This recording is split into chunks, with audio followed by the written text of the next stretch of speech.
Смотрите, что я сейчас покажу вам. Это оригинальный флакончик эфирного масла от доTERRA. Ну, сколько он стоит? Ну, в общем, цена на сайте есть. Он стоит достаточно нормальных денег.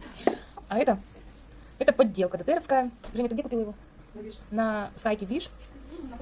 Он из Китая пришел. Смотрите, наклеечка какая. На принтере на цветном распечатанная, наклеенная. Внутри консистенция такая, как будто масло растительное наклеение.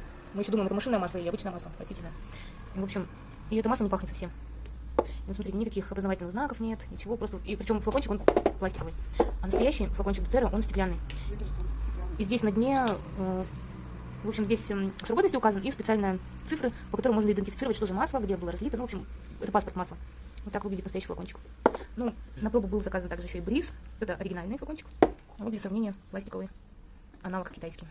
Так что это к тому вопросу, когда люди говорят, почему на сайтах можно заказать за 100 рублей доTERRовские масла. Вот почему. Потому что это не масла.